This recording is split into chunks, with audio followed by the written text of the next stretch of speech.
Brahma Sutra 16-ാമത്തെ page, ഉപോദ്ഘാത ഭാഷ്യത്തിന്റെ ഭാഗം. അപ്പോൾ പല മതത്തിനനുസരിച്ച് അധ്യാസത്തെ ഇന്നതാണെന്ന് പറഞ്ഞവര്. ഓക്കെ, അധ്യാസം എന്നുള്ളതിനെ ഒരു ഭാഗം ശരിയായിരിക്കും. അങ്ങനെ പരത്ര പരോഭാസ, അധിഷ്ഠാനത്തിന്റെയും അധ്യസിക്കപ്പെടുന്ന വസ്തുവിന്റെയും കാര്യത്തിൽ അഭിപ്രായം ഭേദപ്പെടുന്നുള്ളൂ. എങ്ങനെ അഭിപ്രായം എടുത്തു കഴിഞ്ഞാലും പരത്ര പരാവഭാസം എന്നുള്ളത് അല്ലെങ്കിൽ പരാവഭാസ എന്നുള്ളത് എല്ലാ മതത്തിനനുസരിച്ച് സമാനമായിരിക്കുമെന്ന് ആദ്യം പറഞ്ഞിട്ടുണ്ട്. ഇതാണ് നിങ്ങൾ കാണാൻ സർവഥാപി തു അന്യസ്യ അന്യധർമ്മ അവഭാസതാം ന വ്യഭിചരതി. അന്യസ്യ വസ്തുനഃ അന്യധർമ്മ അവഭാസത, ഈ കാര്യത്തിൽ വ്യഭിചാരമില്ല എന്ന് പറഞ്ഞു. വ്യഭിചാരമില്ല എന്ന് പറഞ്ഞ എന്താണ്? ലക്ഷണം എല്ലാ മതത്തിനനുസരിച്ചും സമന്വയിക്കാം എന്നർത്ഥം. ഇനി ടീക കണ്ടോ? അന്യഥാഖ്യാതിവാദി പ്രകാരദിവാദേപി അധ്യാസ പരത്ര പര അവഭാസത്വ ലക്ഷണം ന ജഹാദിത്യർത്ഥ. അവിടെ അന്യഥാഖ്യാതിയാണോ അഖ്യാതിയാണോ അസത്ഖ്യാതിയാണോ എന്നുള്ള കാര്യത്തിൽ വിവാദം ഉണ്ടെങ്കിലും അധ്യാസം എന്നുള്ള കാര്യത്തിൽ എന്താണ്? പരത്ര പരാവഭാസത്വ ലക്ഷണം. അപ്പൊ മൊത്തത്തിലേ ആവശ്യമുള്ളൂ പരത്ര പരാവഭാസ അധ്യാസ. മറ്റൊരിടത്ത് അവിടെ ഇല്ലാത്ത വസ്തുവിന്റെ അവഭാസം.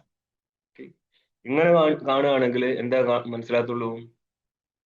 രണ്ടും മനസ്സിലാവും എന്ന് പറഞ്ഞാൽ അർത്ഥാധ്യാസമുണ്ട്, ജ്ഞാനാധ്യാസമുണ്ട്. ഇവിടെ പലരും എഴുതി അയച്ചതിൽ പ്രശ്നം പറ്റിയത്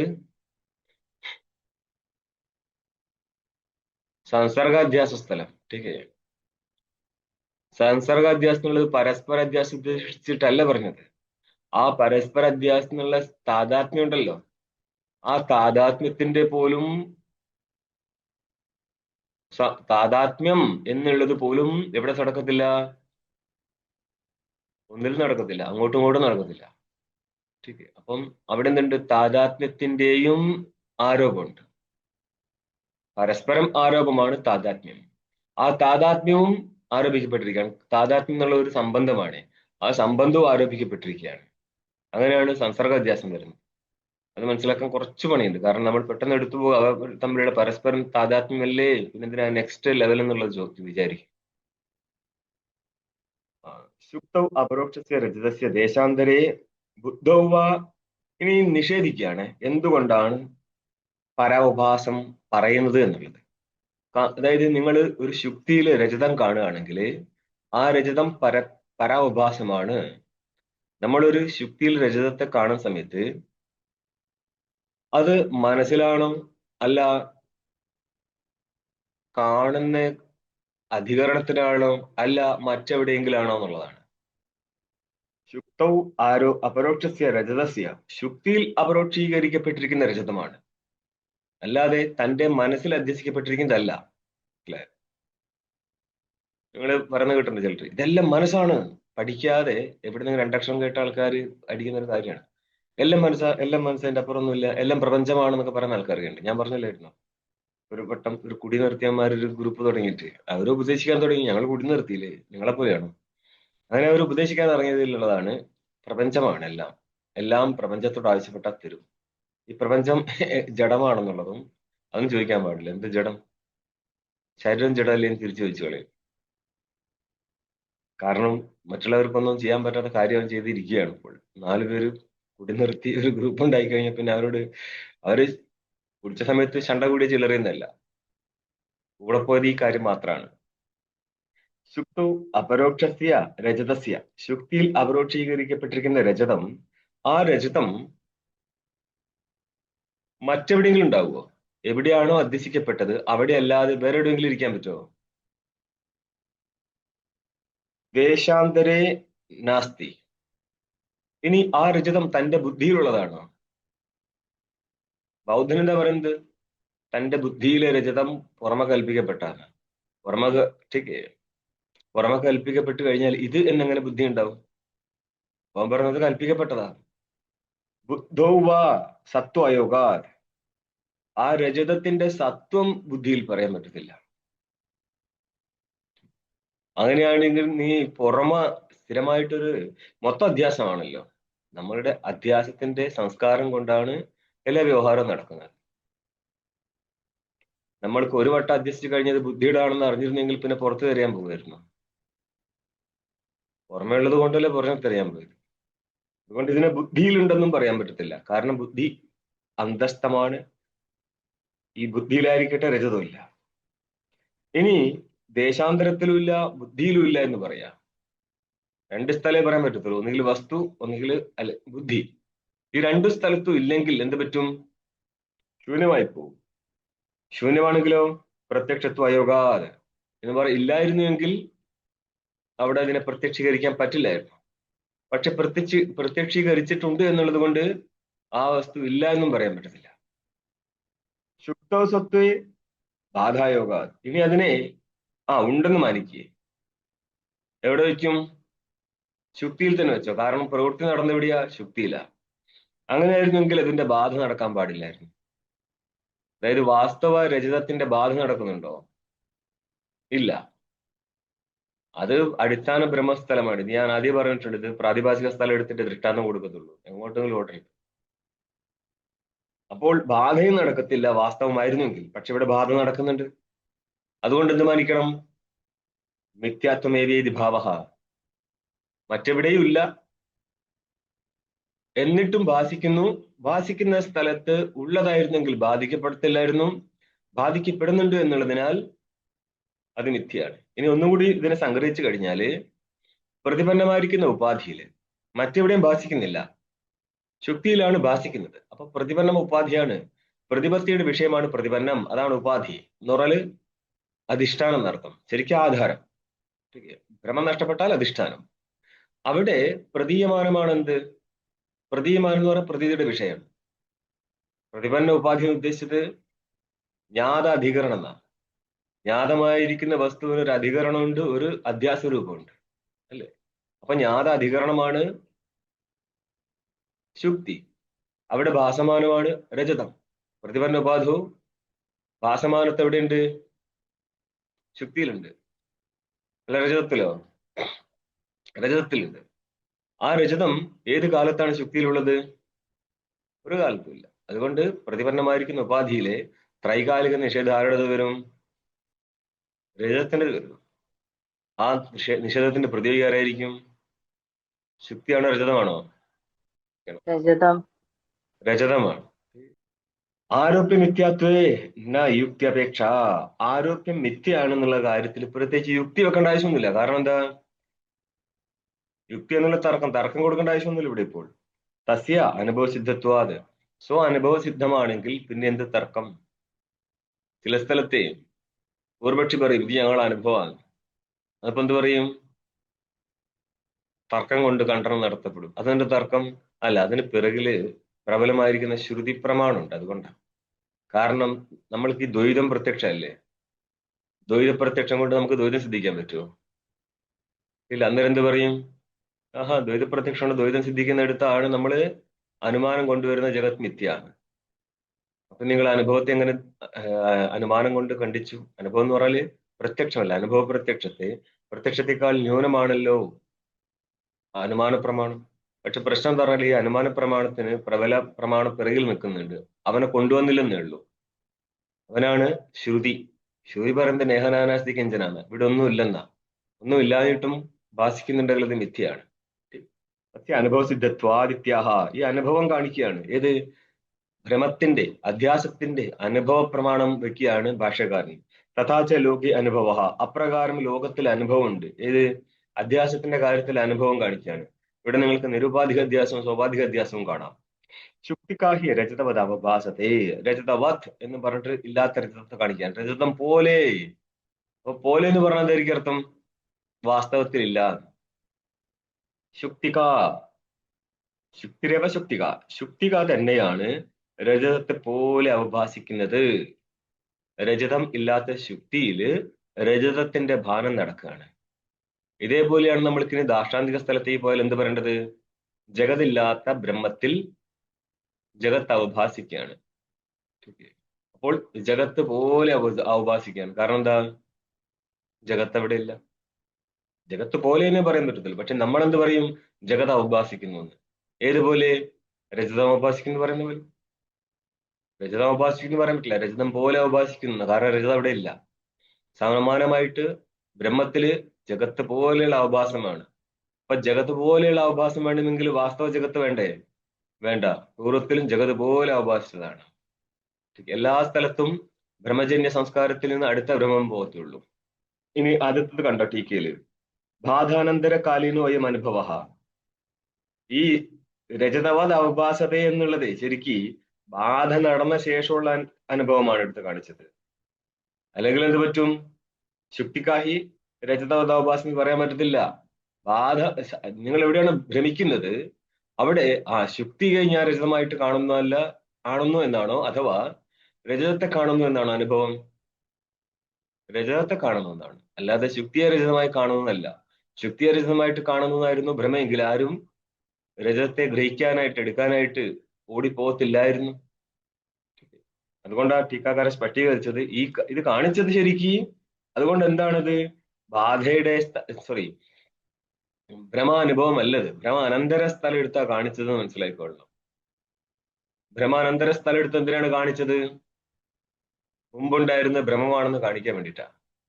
അല്ലെങ്കിൽ ആ സ്ഥലം ഭ്രമമാണെന്നോ സാമാന്യക്കാരന് മനസ്സിലാവില്ല എന്നുള്ളത് കൊണ്ടാണ് ഇങ്ങനെ ചെയ്തത്. ബാധാനന്തര കാലീനോ അയം അനുഭവ തത്പൂർവം ശുക്തികാത്വജ്ഞാനായോഗാത്. ആ ഈ ബാധയ്ക്ക് മുമ്പേ ശുക്തിയായിട്ട് മനസ്സിലാക്കിയിട്ടുണ്ടോ? പിന്നെ എങ്ങനെയാണ് ശുക്തികാഹി രചിതാഭാസ എന്ന് ബ്രഹ്മസ്ഥലം പറയാൻ പറ്റുക? മനസ്സിലായോ? അതുകൊണ്ട് ഭാഷ്യകാരന് കൊടുത്ത സ്ഥലം ബാധാനന്തരകാലീനമാണ്. അതിന്റെ മുമ്പേയുള്ള എന്താണ് ഭ്രമത്തെ എടുത്ത് മനസ്സിലാക്കിക്കൊള്ളുക. ഇത് സംഭവം ഭ്രമം കഴിഞ്ഞ് ബാധ നടക്കുമ്പോഴുള്ള ജ്ഞാനമാണ്. രജതസ്യ ബാധപ്രത്യക്ഷ സിദ്ധം മിഥ്യാത്വം വച്ചബ്ദേന ഉച്ചത്. എവിടെ വത്തുള്ളത്? രജതവത് അവഭാസത എന്നുള്ള സ്ഥലത്തെ വത്ത് പോലെ എന്നർത്ഥം. ടീക്കേ, വത്ത് ശബ്ദം രണ്ട് രീതിയിൽ വരും സംസ്കൃത ശബ്ദത്തിൽ. അതുപോലെ ബ്രാഹ്മണ വത് എന്ന് പറയുന്ന ബ്രാഹ്മണനെ പോലെ, ഘടവത് എന്ന് പറഞ്ഞാൽ ഘടത്തെ പോലെ എന്നും കിട്ടും, ഘടമുള്ള അധികരണം എന്നും കിട്ടും. രജതസ്യ ബാധപ്രത്യക്ഷ സിദ്ധം മിഥ്യാത്വം. രജതം ബാധപ്രത്യക്ഷത്താൽ സിദ്ധമായിരിക്കുന്ന മിഥ്യാത്വം വഹിക്കുന്നതാണ്. രജതസ്യക്കും മിഥ്യാത്വം, രജസ്യ മിഥ്യാത്വം വച്ചബ്ദനുച്ചതേ. അതെന്തുകൊണ്ടാ? ബാധം നടന്നിട്ടുണ്ട്. അപ്പൊ ബാധപ്രത്യക്ഷം എന്നുള്ളത് എന്താണ്? ഇത് ശുക്തിയാകുന്നു, രജതമല്ല എന്നുള്ള ജ്ഞാനമാണ് ബാധപ്രത്യക്ഷം. അതിനാൽ എന്ത് സിദ്ധിച്ചു? രജതത്തിലെ മിഥ്യാത്വം സിദ്ധിച്ചു. ഇതിനെയാണ് നമ്മൾ വത്ത് പോലെ, രജതം പോലെ അവകാശിക്കുന്നു എന്നുള്ള സ്ഥലത്തെ പോലെ എന്ന് പറയുന്ന വത്ത് ശബ്ദം കൊണ്ട് ഉദ്ദേശിച്ചത് അർത്ഥം. ആത്മനി നിരൂപാധിയെ അഹങ്കാരാധ്യാസേ ദൃഷ്ടാന്തമുക്ത. അതായത് നിരുപാധികനായിരിക്കുന്ന ആത്മാ. നിരുപാധികനായിരിക്കുന്ന ആത്മാവാരാ? ബ്രഹ്മ. നിത്യശുദ്ധ ബുദ്ധമുക്ത സ്വഭാവൻ. അങ്ങനെ ഇരിക്കുന്ന ആത്മാവില് അഹങ്കാരാധ്യാസേ ആദ്യം എവിടെയാണ്? അതായത് നമ്മൾ ഇതിന്റെ ബേസ് ആദ്യം പറഞ്ഞു കഴിഞ്ഞു, ബേസിക് ആദ്യം പറഞ്ഞു കഴിഞ്ഞു. 8 വിധത്തിലെ അധ്യാസങ്ങളെ നിരൂപണം പണ്ടേ ചെയ്തതാണ്. അതുകൊണ്ടാണ് അതാദ്യം ചെയ്യാൻ കാരണം, മുന്നോട്ടേക്ക് ഇതെല്ലാം പടിപടിയായിട്ട് വരുന്നുള്ളത് കൊണ്ടാണ്. നിരുപാധിക അധ്യാസ സ്ഥലത്ത് പ്രത്യേകിച്ച് ഒരു ഉപാധി ഉണ്ടാവത്തില്ല. നമ്മൾ അവിദ്യയെ ചിലയിടത്ത് ഉപാധിയായിട്ട് മാനിക്കുമെങ്കിലും സാമാന്യമായിട്ട് അവിദ്യ ഒരു ഉപാധിയായിട്ട് എല്ലായിടത്തും വരത്തില്ല. അവിദ്യ ഒരു ഉപാധിയായിട്ട് വന്നു കഴിഞ്ഞാൽ നിങ്ങൾക്ക് നിരുപാധിക അധ്യാസം കിട്ടണമെങ്കിൽ പണിയാവും. ഒറ്റ അധ്യാസ സ്ഥലം മാത്രമേ പിന്നെ നിരുപാധികം വരത്തുള്ളൂ, അവിദ്യ അധ്യാസം. ബാക്കിയെല്ലാം അവിദ്യ നിന്നിട്ട് വരുന്ന അധ്യാസം ആയതുകൊണ്ട് എല്ലാം സ്വാഭാവികനായി പോയനെ. അതുകൊണ്ട് പലയിടത്തും അവിദ്യയെ പ്രത്യേകിച്ച് ഉപാധിയായിട്ട് വയ്ക്കാറില്ല. പക്ഷെ ഇവിടെ ഇപ്പോൾ അവിദ്യാദി എന്ന് എഴുതും ഇപ്പോൾ. അപ്പൊ ചിലയിടത്ത് എന്ത് പറ്റും? ഉപാധി ഇരുന്നുകൊണ്ടായിരിക്കും അധ്യാസം, ചിലയിടത്ത് ഉപാധി ഇല്ലാതെയായിരിക്കും അധ്യാസം. അപ്പൊ അത് നോക്കണം, സ്വാഭാവികനാണോ നിരുപാധികനാണോ എന്നുള്ളതൊക്കെ. അതായത് ഉപാധി ഇരിക്കുന്ന കാലത്തോളം ഭ്രമം മാറിയാലും പ്രതീതി അനുവർത്തനമാണ് എന്നുള്ളത് സാമാന്യ നിയമം മാത്രമാണ്. ഇനിയും കാരണം പറയണം. ഉപാധി അവിടെ ഉണ്ടെങ്കിൽ ഒരാൾക്ക് മാത്രമല്ല, സമീപസ്ഥന്മാർക്ക് എല്ലാവർക്കും പ്രത്യക്ഷമായി മാറും. അതുകൊണ്ട് തന്നെ പിത്തദോഷം കൊണ്ട് ശംഖിനെ മഞ്ഞ എന്ന് തോന്നുന്ന സ്ഥലത്ത് കണ്ണിലെ ഭീതിമ എന്നുള്ളത് ഉപാധിയായിട്ട് പറയുമോ അല്ല ദോഷമായിട്ട് പറയുമോ എന്നൊരു വിഷയമുണ്ട്. ചിലയിടത്ത് അതിനെ ഉപാധിയായിട്ട് എടുത്തിട്ട് സ്വാഭാവിക അധ്യാസം എന്ന് പറയും ശംഖിലെ ഭീതഭ്രമത്തെ. ചില സ്ഥലത്ത് പറയും പറ്റൂല. കാരണം അങ്ങനെയായിരുന്നെങ്കിൽ അന്യനും ആ വെള്ളശംഖന് മഞ്ഞയായിട്ട് കാണേണ്ടിയിരുന്നു. പക്ഷെ അങ്ങനെ കാണാറില്ല. രക്തസ്ഫടിക സ്ഥലത്ത് എല്ലാവരും സ്ഫടികത്തെ രക്തമായിട്ട് കാണും. സമീപത്ത് ജപാകുസും ഇരിക്കുന്നതുകൊണ്ട്. ഇങ്ങനെയുള്ള വേറെയും ചർച്ചകൾ വരാനുണ്ട്. ഇത് നമ്മൾ സാമാന്യമായിട്ട് മാത്രമാണ് അധ്യാസത്തെ കുറിച്ച് പഠിച്ചത്. അധ്യാസത്തിന് ഇനി കുറെ വേരിയേഷൻസ് വരും. അത് ലോവർ ലെവലിൽ കിട്ടത്തില്ല. അത് കുറെ കഴിഞ്ഞിട്ടൊക്കെ വരത്തുള്ളൂ. അപ്പൊ പറയാണ് നിരുപാധിക, ഇവിടെ നിരുപാധിക അധ്യാസവുമാണ് നിരുപാധിക ആത്മാവിലുമാണ്. രണ്ടും മനസ്സിലായിക്കോളാം. ആത്മനി നിരുപാധിക അഹങ്കാര അധ്യാസേ എന്നും അന്വയിക്കാം, അല്ലെങ്കിൽ നിരുപാധിക ആത്മനി അഹങ്കാര അധ്യാസേ. ഇതിനെ സ്പഷ്ടീകരിക്കണമെങ്കിൽ നിങ്ങൾ ന്യായനിർണയത്തിലെ 5-ാമത്തെ പങ്ക്തി കാണേ. തഥാ ചേതി എന്നതിന് ശേഷം അനുബഹിത ഇതം അംശേ രജതാദി സംസ്കാര സഹിത അവിദ്യയാ രജതാദി അധ്യാസവത്. അനുബഹിതനായിരിക്കുന്ന ഇതം അംശത്തിൽ രജതാദി സംസ്കാരം സഹിതമായിരിക്കുന്ന അവിദ്യയാൽ, അവിദ്യ കാരണമാണ്, പക്ഷെ രജത സംസ്കാരം ഉണ്ടായിരിക്കണം. സംസ്കാരം എവിടെയുള്ളത്? അവിദ്യയിൽ. അങ്ങനെയാണ് പോകുന്നത്. സംസ്കാരത്തെ അന്ധകരണത്തിൽ വെക്കാം. അന്ധകരണം എല്ലാ സമയത്തും സുഷുപ്തിയാദി സ്ഥലത്ത് ഇതെല്ലാം കയറി അവിദ്യയെ കയറിയിരിക്കും. അതുകൊണ്ട് ഒറ്റ കാരണമായിട്ട് എടുക്കുകയാണ്.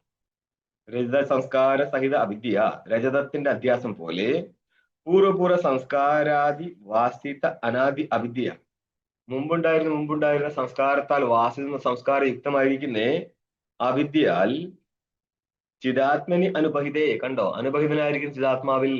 ഇതിനെയാണ് നമ്മൾ ആദ്യത്തെ ടീക്കയിലും കണ്ടത് നിരുപാധികയെന്ന്. ഭവതി അഹങ്കാര അധ്യാസ ഇതി, അവിടെ അഹങ്കാരത്തിന് അന്ധകരണത്തിന്റെ അധ്യാസം നടക്കുകയാണ്. ഇത് നിരുപാധിക അഹങ്കാര അധ്യാസ ദൃഷ്ടാന്തമാഹ. അപ്പോൾ അഹങ്കാര അധ്യാസവും നിരുപാധികമാണ്. നിരുപാധികനായിരിക്കുന്ന ആത്മാവിലുമാണ് ഇത് നടക്കുന്നത്. മനസ്സിലാക്കിയോ? അപ്പൊ നിരുപാധിക ശബ്ദം രണ്ട് സ്ഥലത്തേക്കും പോകും. അങ്ങനെ നിങ്ങൾ സ്പഷ്ടീകരിച്ചു തന്നിട്ടുണ്ട്. രത്നപ്രഭയിൽ കുറച്ച് കുറവാണ്. ശരിക്ക് ഇത് ന്യായനിർണയം ശരിയാണോ എന്ന് വെച്ചാൽ പ്രശ്നമുണ്ട് അവിടെ. ഈ അഹങ്കാരാധ്യാസത്തിന് മുന്നേ തന്നെ അവിദ്യാധ്യാസം നടന്നിട്ടുണ്ട്, അല്ലേ? അവിദ്യാധ്യാസം നടന്നു കഴിഞ്ഞാൽ പിന്നെ നിരുപാധികൻ എങ്ങനെയാവും? സ്വാഭാവികനല്ലേ ആവത്തുള്ളൂ. ആദ്യം ഒരു അവിദ്യ ഇരുന്നില്ലേ? അതായത് ആദ്യം അവിദ്യാധ്യാസം ചേതനില്, ആ അവിദ്യാധ്യാസം നടന്നിരിക്കുന്ന ചേതനിലേക്ക് ഇനി, അല്ലെങ്കിൽ ചേതന സംബന്ധി ആയിക്കൊണ്ട് അഹങ്കാരാധ്യാസം വരും. അപ്പൊ അഹങ്കാരാധ്യാസത്തിന് മുന്നേ ആരുണ്ട്? അവിദ്യാധ്യാസം നടന്നിട്ടുണ്ട്. പക്ഷെ പിന്നെ എന്തിനുകൊണ്ടാണ് നിരുപാധികം എന്ന് പറഞ്ഞത്? ഇത് വേറൊരു കാര്യം പറയാം. ഇവിടെ അവിദ്യ നിലനിൽക്കുമ്പോൾ പോലും അവനിൽ ഒരു അവിദ്യ ഇല്ല. പക്ഷെ അധ്യാസം പറയുന്ന സ്ഥലത്ത് അങ്ങനെ ചെയ്യുന്നത് ശരിയൊന്നല്ല, പരമ്പരയായിട്ട് പോകുന്നത്. അതുകൊണ്ടാണ് രത്നപ്രഭയില് നമുക്ക് നിരുപാധികം എന്നും പറഞ്ഞ ആത്മനിയായിട്ട് അന്വേഷിക്കേണ്ട ആവശ്യമൊന്നുമില്ല. ആത്മനി നിരുപാധിക അഹങ്കാര അധ്യാസ എന്ന് അന്വയിച്ചാലും പറ്റും. ഇനി നിങ്ങളുടെ സിദ്ധാന്ത ബിന്ദുക്ക് വരുന്നേരം പാഠത്തിൽ തന്നെ അത് പരമ്പരയെ ഒന്ന് എടുത്തും കാണിച്ചു തരും, എങ്ങനെയാണ് ഈ അധ്യാസം വരുന്നത് എന്നുള്ളത്. എന്താണ്? ആത്മനി നിരുപാധിക്ക് അഹങ്കാര അധ്യാസേ. അഹങ്കാരം എന്നുള്ളത് അന്ധക്കരണമാണ്. ഇവിടെ ചില സ്ഥലത്ത് അത് ശരിക്കും രണ്ട് രീതിയിൽ പറയാം നമുക്ക്. അഹങ്കാരം എന്ന് പറയുമ്പോൾ പോലും ചൈതന്യയുക്തമായിരിക്കുന്ന അന്ധക്കരണത്തെ എടുത്തിട്ടാണ് അഹങ്കാരം എന്ന് പറയുക. അപ്പോൾ ഉപഹിത പ്രധാനമായിക്കൊണ്ട് നമ്മൾക്ക് ചൈതന്യത്തെ എടുക്കാം എന്ന് പറഞ്ഞാൽ അഹങ്കാരയുക്ത ചൈതന്യത്തെ. ഉപാധി പ്രധാനമായിട്ട് എടുക്കുകയാണെങ്കിൽ അഹങ്കാരത്തെ മാത്രം എടുക്കാം. അപ്പോൾ ഇവിടെ അഹങ്കാരത്തെ മാത്രം എടുത്താൽ മതി. അന്ധകരണത്തെ മാത്രം എടുത്താൽ മതി. അഹങ്കാര അധ്യാസത്തിലുള്ള അന്ധകരണ അധ്യാസമാണ്. ഈ ഒരു കാര്യത്തില് ദൃഷ്ടാന്തം പറഞ്ഞിട്ട്, ഏതാണ് ദൃഷ്ടാന്തം? ശുക്തികയിലെ രജതാധ്യാസം. അത് നിരുപാധിക അധ്യാസം ആയതുകൊണ്ടാണ് നമ്മൾ ആത്മാവിലെ അഹങ്കാര അധ്യാസത്തിന് ദൃഷ്ടാന്തമായിട്ട് ഇതിനെടുത്തത്. കാരണം ആത്മാവിലെ അഹങ്കാര അധ്യാസം എന്താണ്? നിരുപാധിക അധ്യാസമാണ്. അവിടെ അവിദ്യയില്ലേ? ഉണ്ട്. അവിദ്യ നമ്മൾ ഉപാധിയായിട്ട് എടുക്കാറില്ല. അവിദ്യ ഉപാധിയായിട്ട് എടുത്തു കഴിഞ്ഞാൽ എല്ലാ സ്ഥലവും സ്വാഭാവിക അധ്യാസമായി പോകും. മനസ്സിലായോ? ഇനി എന്താ പറയുന്നത്? ബ്രഹ്മ ജീവ അവാന്തര ഭേദസ്യ അവിദ്യാദി ഉപാധികസ്യ അധ്യാസേ ദൃഷ്ടാന്തമാഹ. ബ്രഹ്മവും ജീവന്മാരും തമ്മിലുള്ള ഭേദം, അല്ലെങ്കിൽ ജീവനും തമ്മിലുള്ള ഭേദം. കാരണം ഏകജീവാവസ്ഥ അനുസരിച്ച് ജീവബ്രഹ്മഭേദേ കിട്ടത്തുള്ളൂ. പിന്നെന്താ ഉള്ളത്?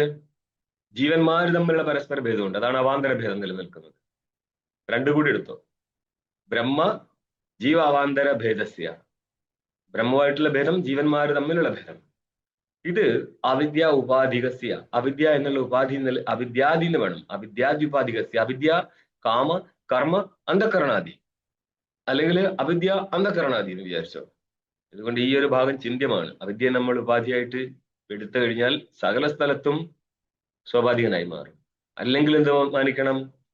സ്വാഭാവികത വരുന്ന സ്ഥലത്ത് അവിദ്യയെ വെക്കാമെന്ന് മാത്രം. കാരണം അവിടെ അന്ധകരണാദികൾ ഉപാധിയായിട്ട് വരുന്ന സ്ഥലത്ത് അവിദ്യ വെച്ചതിന് കുഴപ്പമില്ല. പക്ഷെ മറ്റു പല സ്ഥലത്തും സ്വാഭാവികം വരുമ്പോൾ ഏതാണ് മുഖ്യോപാധി അതേ വെക്കത്തുള്ളൂ. ഇവിടെ അന്ധകരണമായിരുന്നു വെക്കേണ്ടത്. അധ്യാസം താദൃശ സ്വാഭാവിക അധ്യാസത്തിന് ദൃഷ്ടാന്തം കാണിക്കാൻ ദൃഷ്ടാന്തമാഹ. ഭാഷ്യത്തിൽ എന്താ പറയുന്നത്? ഏകശ്ചന്ദ്ര സദ്വിതീയവതിഥി. ചന്ദ്രൻ ഒന്നേ ഉള്ളൂ, പക്ഷേ നിങ്ങളൊന്ന് കണ്ണിനെ വിരലുകൊണ്ടൊന്നും അമർത്തി നോക്കിക്കഴിഞ്ഞാല് അതിപ്പം ചന്ദ്രനെ മാത്രമല്ലല്ലോ, വസ്തുക്കളെയൊക്കെ തന്നെ നമുക്ക് രണ്ടായിട്ട് കാണാം. അതേപോലെ തന്നെ തിമിര രോഗം ഉണ്ടെങ്കിലും വസ്തുക്കൾ രണ്ടായിട്ട് കാണാമെന്ന് പറയുന്നത് തിമിരം വന്നാലേ അറിയത്തുള്ളൂ. ഇതിപ്പം എല്ലാവർക്കും ഉണ്ടല്ലോ, കണ്ണുള്ളത് കൊണ്ടൊന്ന് ഓർത്ത് നോക്ക്, അപ്പം ഏകചന്ദ്രനെ ദ്വിതീയ ചന്ദ്രനായിട്ട് കാണാം. ഏകചന്ദ്ര സദ്വിതീയവതിഥി. സദ്വിതീയന് ദ്വിതീയ യുക്ത ഏകചന്ദ്രനെയാണ് സദ്വിതീയ എന്ന് പറയുന്നത്. ടീക്ക നോക്കിയേ. ദ്വിതീയ ചന്ദ്ര സഹിതവത്, ദ്വിതീയ ചന്ദ്രയുക്തനെ പോലെ ഏകഹ കഹ ചന്ദ്ര ഏവ അങ്കുല്യ ദ്വിധാഭാതി ഇത്യർത്ഥ. ഒരു വിരല് കൊണ്ട്, അങ്കുലി കൊണ്ട് നമുക്ക് രണ്ട് ചന്ദ്രനായിട്ട് കാണാം. കാണാൻ പറ്റുമോ? ഒരു വിരല് മുന്നിൽ വെച്ചാൽ തന്നെ ദൂരത്തിരിക്കുന്ന വസ്തു ഒന്ന് അങ്ങോട്ടും ഇങ്ങോട്ടും മാറ്റി നോക്ക്. അങ്ങനെയൊക്കെ എന്തൊക്കെ പരിപാടി ഉണ്ട്. കാരണം രണ്ട് കണ്ണും കൂടിയല്ലേ ഒരു വസ്തുവിൽ ഫോക്കസ് ആയിട്ട് നമുക്ക് ഗ്രഹിക്കാൻ പറ്റത്തുള്ളൂ. അപ്പൊ ചില വ്യത്യാസം വരും. ഇവിടെ ഉപാധി എന്താ?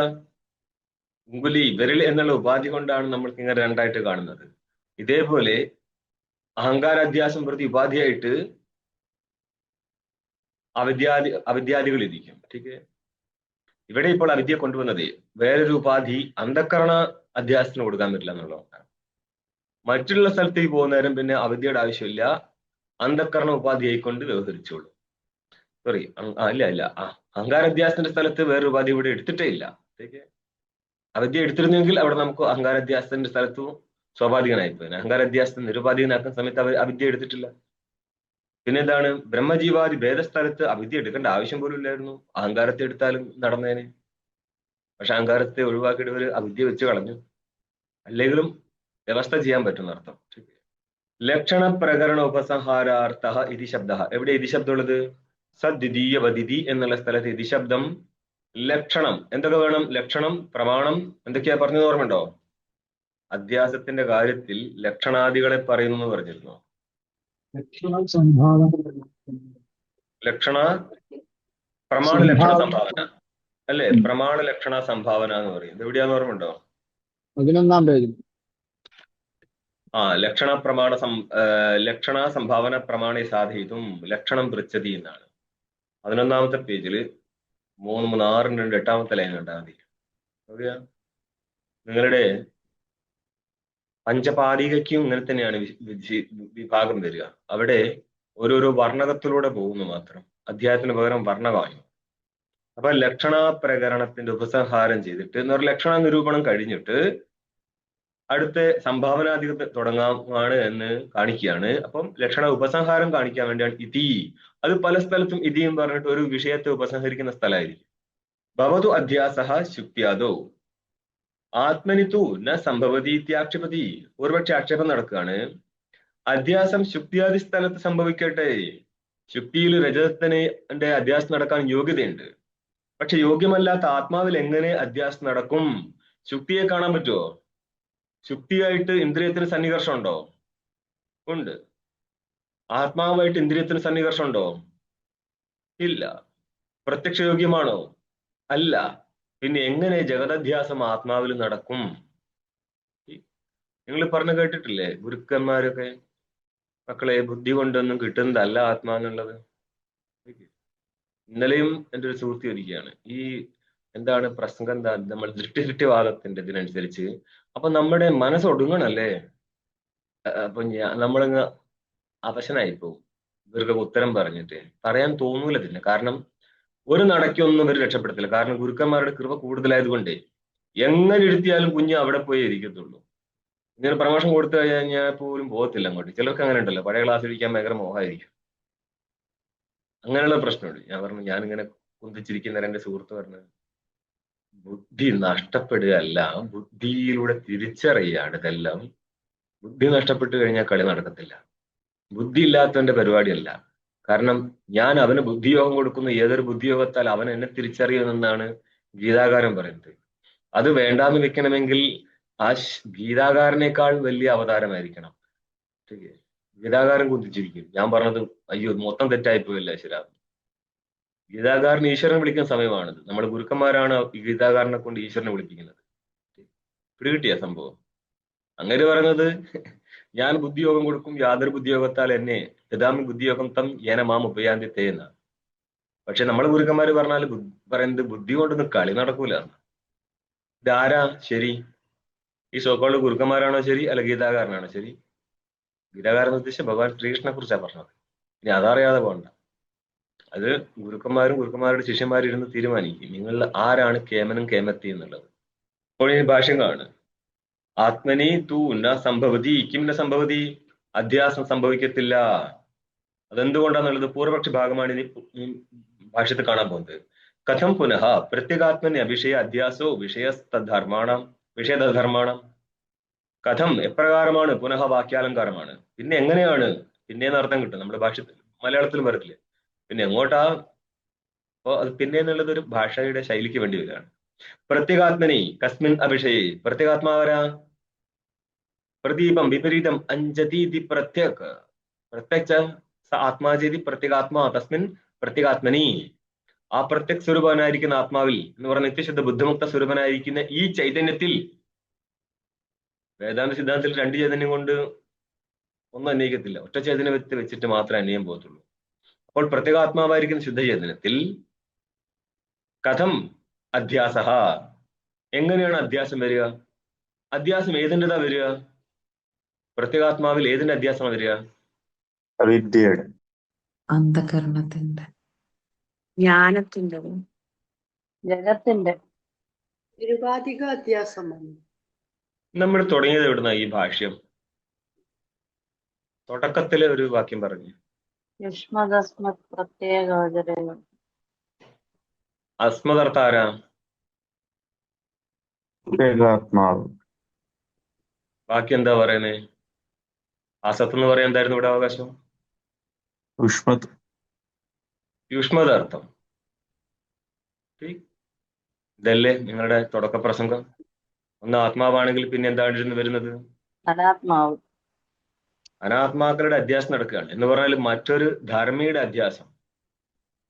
ഒരു ആത്മാവായിരിക്കും ധർമ്മിയിലേക്ക് മറ്റൊരു ധർമ്മിയായിരിക്കുന്ന യുഷ്മദ അർത്ഥത്തിന്റെ അധ്യാസം. അല്ലെങ്കിലോ യുഷ്മദ അർത്ഥത്തിലിരിക്കുന്ന ധർമ്മത്തിന്റെ അധ്യാസം. രണ്ടാണെങ്കിലും വിഷയം തന്നെയാണ്. യുഷ്മദ് ധർമ്മിയും വിഷയമാണ്, യുഷ്മദ് ധർമ്മിയുടെ ധർമ്മവും വിഷയമാണ്. അല്ലേ? രണ്ടും വിഷയം തന്നെയാണ്. പക്ഷെ ഇവിടെ ഇത് എന്താ? വിഷയസ്തദ്ധർമാണ് എന്നാണ്. ഭാഷകാരൻ അറിയാതെ എഴുതുകയാണോ? അങ്ങനെയല്ല. വിഷയം എന്നുള്ളത് ധർമ്മിയും അതിന്റെ ധർമ്മങ്ങളുടെ അധ്യാസം എങ്ങോട്ട് നടക്കുന്നു?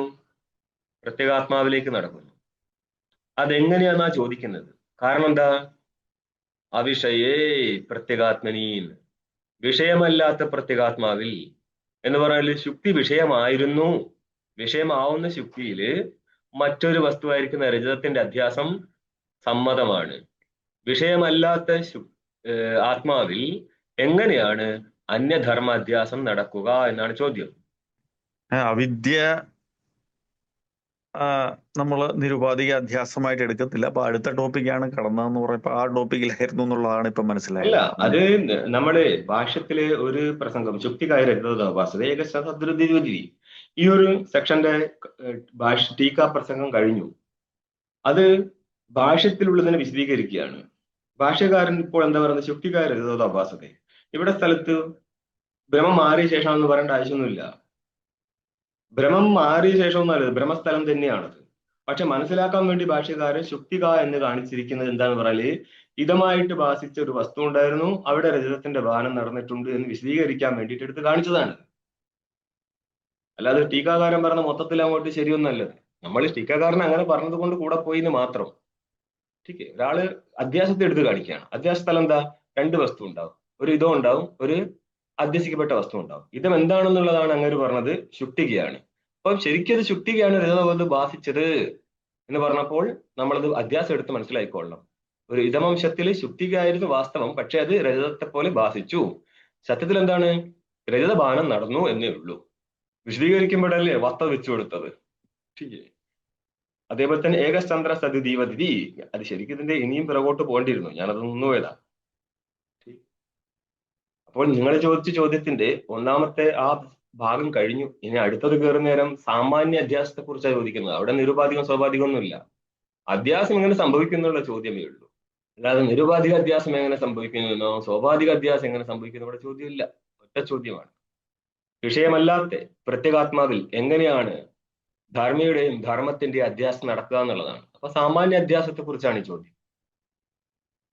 നോക്ക്, എത്ര അപരോക്ഷ അധ്യാസ അധിഷ്ഠാനത്വം തത്ര ഇന്ദ്രിയ സംയുക്തത്വം വിഷയത്വം ചെയ്തി വ്യാപ്തി ശുക്തിയാതോ ദൃഷ്ട. നമ്മൾ പറയത്തില്ലേ, ഞങ്ങൾ ശുദ്ധ വേദാന്തികളാണ്, എന്റെ ഗുരുവിന്റെ അനുഗ്രഹം കൊണ്ട് എനിക്ക് ന്യായത്തിന്റെ ആവശ്യം വന്നില്ല. അവർക്ക് വേദാന്തം പഠിക്കാൻ പറ്റത്തില്ല എന്ന് മാത്രം. വേദാന്തത്തിലൂടെ അല്ലാതെ കിട്ടുന്ന ജ്ഞാനമേ ഉണ്ടാവത്തുള്ളൂ. കാരണം വേദാന്തം എന്ന് പറഞ്ഞാൽ വേദാന്തത്തിന്റെ വിചാര ഗ്രന്ഥമാണെന്ത്? ബ്രഹ്മസൂത്രം. ബ്രഹ്മസൂത്രത്തിന്റെ വ്യാഖ്യാനം ഇല്ലാതെ ബ്രഹ്മസൂത്രം മനസ്സിലാവില്ല. ബ്രഹ്മസൂത്രത്തിന്റെ വ്യാഖ്യാന സ്ഥലത്ത് വ്യാപ്തി എന്ന് പറഞ്ഞാൽ വ്യാപ്തി ഏതുമായിട്ട് ബന്ധപ്പെട്ട് കിടക്കുക? ന്യായമായിട്ട് ബന്ധപ്പെട്ട് കിടക്കുക. വ്യാപ്തി എന്ന് പറഞ്ഞ എന്താർത്ഥം? വൃത്തിവ്യാപ്തി, ഫലവ്യാപ്തി. ഇല്ല, ഇവിടെ സാധനം മാറും. സാധ്യാഭാവ ആവർത്തിത്വം വ്യാപ്തി എന്ന് പറയും. അത് പൂർവപക്ഷ വ്യാപ്തിയുമാണ്. കാരണം കേവലാന്വയ സ്ഥലത്ത് അന്വയിക്കാൻ പറ്റത്തില്ല. കേവലാന്വയ സാധ്യക സ്ഥലം എന്ന് പറയും. രണ്ടും കേവലാന്വയാണെന്ന് നിർബന്ധമൊന്നുമില്ല. ഏത് കേവലാന്വയായാലും കിട്ടത്തില്ല, സാധ്യം കേവലാന്വയായാലും കിട്ടത്തില്ല. അതുകൊണ്ട് തന്നെ അവർ മുന്നോട്ട് കയറിയിട്ട് പറയും വ്യാപക സമാനാധികരണം വ്യാപ്തി എന്ന് പറയും. വ്യാപക വന്യ സമാനാധികരണം വ്യാപ്തി, വ്യാപകനായിട്ടുള്ള സമാനാധികരണം കിട്ടും. ഇതിനാണ് നമ്മൾ സിദ്ധാന്ത വ്യാപ്തി എന്ന് പറയുന്നത്. ഈ നിങ്ങളുടെ തർക്കസംഗ്രഹത്തിലെ ഒരു വ്യാപ്തി കഴിഞ്ഞാൽ നിങ്ങൾ വ്യാപ്തി പഞ്ചകം എന്നും പറഞ്ഞിട്ട് വേറെ ടെക്സ്റ്റ് പഠിക്കും. സിംഹ വ്യാഘ്ര ലക്ഷണം എന്ന് പറഞ്ഞിട്ട് വേറെ രണ്ട് ലക്ഷണം പറയും. മൊത്തം 7 ആയി. അതിൽ തന്നെ 2 ആചാര്യന്മാരുടെ 2 ഗ്രന്ഥങ്ങൾ, മാധുരി ജഗദീശ് എന്ന് പറഞ്ഞ വേറെ തന്നെ 2 ടെക്സ്റ്റുകൾ വേറെ തന്നെ ഉണ്ട്. സെപ്പറേറ്റ് ടെക്സ്റ്റ് ഉണ്ട് ഇതിന്റെ പുറത്ത്. അത് കഴിഞ്ഞിട്ടാണ് നിങ്ങൾക്ക് 6 മാസം കൊണ്ട് പഠിച്ചു തീർക്കാൻ പറ്റും സിദ്ധാന്ത ലക്ഷണം. അതായത് നിങ്ങളുടെ തർക്കസംഗ്രഹത്തിന്റെ അത്രയും വെയിറ്റ് ഉണ്ടാവും സിദ്ധാന്ത ലക്ഷണത്തിൽ എന്ന് അർത്ഥം. എത്ര അപരോക്ഷ അധ്യാസ അധിഷ്ഠാനത്വം, നോക്കിയ വ്യാപ്തിയുടെ സ്വരൂപം നോക്കി. ഇവിടെ എത്ര ധൂമഹ തത്ര അത്ര വന്നി. എവിടെ എവിടെ ധൂമം ഇരിക്കുമോ അവിടെ എന്തിരിക്കും? വന്നി ഇരിക്കും. എവിടെ എവിടെ ധൂമത്വം തത്ര അത്ര വന്യത്വം എന്ന് പറയാൻ പറ്റില്ലേ? ഏതാ ശരി? എവിടെ എവിടെ ധൂമം അവിടെ എവിടെ വന്നി എന്നാണോ? എവിടെ എവിടെ ധൂമത്വം അവിടെ എവിടെ വന്യത്വം എന്നാണോ ശരി? എവിടെ എവിടെ ധൂമ അവിടെ എവിടെ വന്നി. എവിടെ എവിടെ ധൂമത്വം അവിടെ എവിടെ വന്യത്വം എന്ന് പറയാൻ തെറ്റ്? ധൂമുള്ള സ്ഥലത്ത് വന്യയില്ലേ?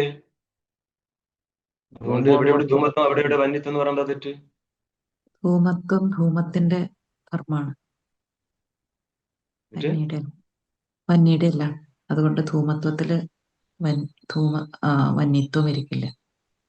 ധൂമത്വത്തിൽ വന്യത്വം ഇരിക്കത്തില്ലെന്ന് ഞാനും പറഞ്ഞിട്ടില്ലല്ലോ. ഞാൻ പറഞ്ഞത് എത്ര ധൂമത്വം എത്ര വന്യത്വം എന്നല്ലേ. എത്ര ധൂമത്വത്തില് വന്യം ഇരിക്കില്ല. ധൂമത്വത്തിൽ വന്യ ഞാനും പറഞ്ഞിട്ടില്ല. ധൂമുള്ള സ്ഥലത്ത് മുഴുവൻ വന്യ ഉണ്ടായിക്കൊള്ളണമെന്നില്ല. പിന്നെ വന്യയില്ലാതെ ധൂമം ഇരിക്കുവോ? നോക്കണം. ചില്ലറ പ്രശ്നമൊന്നല്ല. ഒരു ബേസിക് തർക്ക സംഗ്രഹത്തിൽ അന്നപ്പോഴാണോ വ്യാപക സമാനാധികരണം വ്യാപ്തി ഞാൻ സിദ്ധിച്ചു തരാൻ പോകുന്നത് ഇവിടെ. ठीक ധൂമത്വം പോട്ട് ഇങ്ങോട്ട് വന്നോ. എത്ര അപരോക്ഷ അധ്യാസ അധിഷ്ഠാനത്വം. ഒരു ഭ്രമം നടക്കുന്ന സ്ഥലത്ത് പരോക്ഷ ഭ്രമമോ അപരോക്ഷ ഭ്രമമോ ആവാം. കയറിലെ സർപ്പഭ്രമം നേരിട്ട് കാണുമ്പോൾ അപരോക്ഷം. നേരിട്ട് കാണാതെ കയറിൽ സർപ്പഭ്രമം സംഭവിക്കാമോ? വഴിപോക്കൻ ആരോ കയറിൽ സർപ്പത്തെ കണ്ടു, എന്നിട്ട് നിങ്ങളോട് വന്ന് പറഞ്ഞു അതേ അതുവഴി പോകണ്ടോ, സർപ്പമുണ്ട്. നിങ്ങൾക്കുണ്ടായിരിക്കുന്ന യാന യഥാർത്ഥാണോ? പിന്നെന്ത് മാനിക്കണം? ഭ്രമം എന്ന് മാനിക്കണ്ടേ? നിങ്ങൾക്കുണ്ടായിരിക്കുന്ന ഭ്രമം പരോക്ഷമാണോ അപരോക്ഷമാണോ? പരോക്ഷം. കാരണം അവിടെ പ്രയോഗിച്ചിരിക്കുന്ന ശബ്ദം പ്രമാണ ശബ്ദമല്ലായിരുന്നു. പ്രമാണ ശബ്ദത്തെ ശരിക്കും ശബ്ദം എന്ന് പറയാൻ പാടുള്ളൂ. കാരണം പ്രമാണത്തിന് വിഭാഗത്തിലാണ് ശബ്ദം പെട്ടത്. എന്നാലും നമ്മൾ വിശദീകരിക്കുന്ന നേരം പ്രമാണമല്ലാത്ത ശബ്ദം എന്ന് പറയും. അതിൽ നിന്നുണ്ടാവുന്ന ജ്ഞാനം ഭ്രമാത്മകമായിപ്പോയി. ഇപ്രകാരം ഉഭയരൂപത്തില് പരോക്ഷ അപരോക്ഷ ഉഭയരൂപത്തില് ഭ്രമം സംഭവിക്കാം. ഇവിടെ ഇപ്പോൾ അപരോക്ഷമായിരിക്കുന്ന ഭ്രമത്തെ എടുക്കുക. അപരോക്ഷ ഭ്രമസ്ഥലത്ത് ഏതെങ്കിലും ഒരു അധിഷ്ഠാനം ഉണ്ടാവുമോ? പരോക്ഷ ഭ്രമസ്ഥലത്തും ഉണ്ടാവും, വേറെ വിഷയം. അപ്പോൾ അപരോക്ഷ ഭ്രമ അധിഷ്ഠാനത്വം എത്ര എന്ന് മാറ്റിട്ടോ. എത്ര അപരോക്ഷ ബ്രഹ്മ അധിഷ്ഠാനത്വം എന്ന് പറഞ്ഞാൽ എത്ര അപരോക്ഷ ഭ്രമ അധിഷ്ഠാനത്വം, അപരോക്ഷ അധ്യാസാത്മകമായിരിക്കും ഭ്രമം നടത്താം. അപരോക്ഷ അധ്യാസത്തിന്റെ അധിഷ്ഠാനമായിട്ട് ഒരു വസ്തുണ്ട്, വിഷയമായിട്ട് രണ്ട് വസ്തുണ്ട് എന്ന് പറഞ്ഞാൽ വിഷയം അധിഷ്ഠാനമാവാം അഥവാ അധ്യസ്ഥമാവാം. അപ്പൊ അധ്യസ്ഥമായിരിക്കും അപരോക്ഷ അധ്യാസം എന്നുള്ളത് അർത്ഥാധ്യാസം അല്ല കേട്ടോ, ജ്ഞാനാധ്യാസമാണ്. അതുകൊണ്ടാണ് ഭ്രമം എന്ന് എടുത്ത് പറയുന്നത്. അപരോക്ഷമായിരിക്കുന്ന ഒരു ഭ്രമാത്മകമായിരിക്കുന്ന അധ്യാസം, അതിന്റെ അധിഷ്ഠാനം ഒരു വസ്തു ഉണ്ടാവും. കാരണം ഏതെങ്കിലും ഒരു അധിഷ്ഠാന വസ്തുവിലാണ് നമ്മൾ വിഷയത്തെ അധ്യസിക്കുന്നത്. കയറായിരിക്കുന്ന അധിഷ്ഠാനത്തിൽ സർപ്പ അധ്യസിക്കപ്പെടുന്നു, ശുക്തിയായിരിക്കുന്ന അധിഷ്ഠാനത്തിൽ രജതം അധ്യസിക്കപ്പെടുന്നു. എത്ര അപരോക്ഷ അധ്യാസ അധിഷ്ഠാനത്വം, അപരോക്ഷ അധ്യാസത്തിന്റെ ഒരു അധിഷ്ഠാനമുണ്ട്, അവിടെ എന്തിരിക്കും? അപരോക്ഷ അധ്യാസ അധിഷ്ഠാനത്വം. ഈ അപരോക്ഷ അധ്യാസ അധിഷ്ഠാനത്തിൽ ഇരിക്കുന്നിടത്ത് എന്തുണ്ട്? തത്ര ഇന്ദ്രിയ സംയുക്തത്വം വിഷയത്വം. ഇന്ദ്രിയത്തിന്റെ സംയോഗം കയറുമായിട്ട് സംഭവിക്കുന്നില്ലേ? അഥവാ ശുക്തിയായിട്ട് സംഭവിക്കുന്നില്ലേ? എവിടെ പോകുന്നതിനനുസരിച്ച് ശുക്തി എടുത്തോ. അവിടെ ഇന്ദ്രിയ സംയോഗം എവിടെയായിട്ട് നടന്നു? ശുക്തിയായിട്ട് നടന്നു.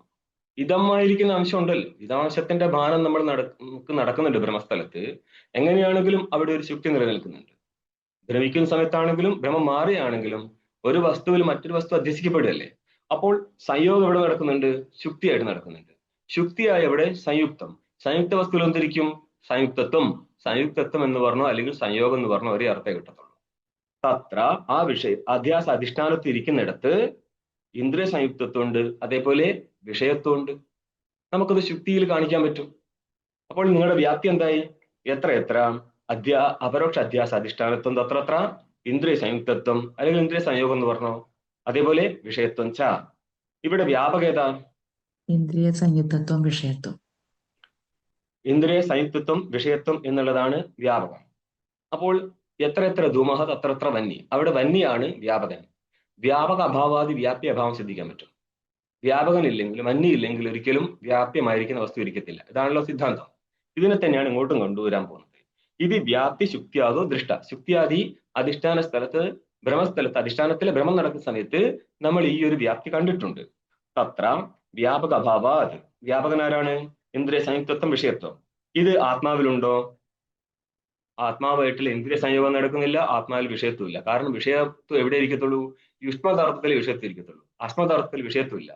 അതേപോലെ തന്നെ അസ്മദാർത്ഥമായിരിക്കുന്ന പ്രത്യേക ആത്മാവില് ഇന്ദ്രിയ സംയുക്തത്വം ഇല്ല.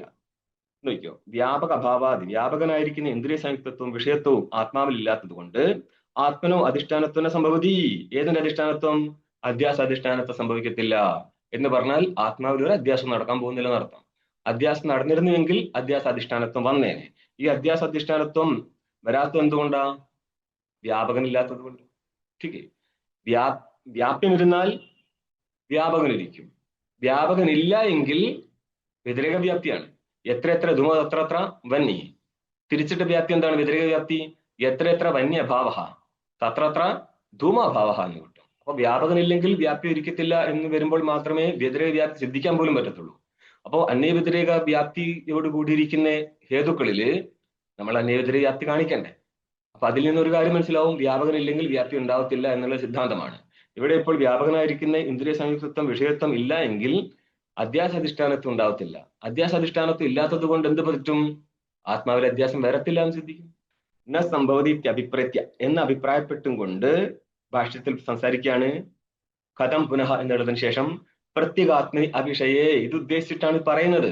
അപ്പൊ ഭാഷ്യകാരൻ പ്രത്യേകാത്മനി അഭിഷയ എന്ന് പറയണമെങ്കിൽ എന്താണ് കാരണം? ഒരു വ്യാപ്തിയുടെ വ്യാപകന്റെ അഭാവം കാണുന്നു എന്നാണ് കാരണം. മനസ്സിലായോ? അപ്പൊ ഭാഷ്യകാരൻ ന്യായപ്രയോഗം നടത്തിയിട്ടുണ്ടോ?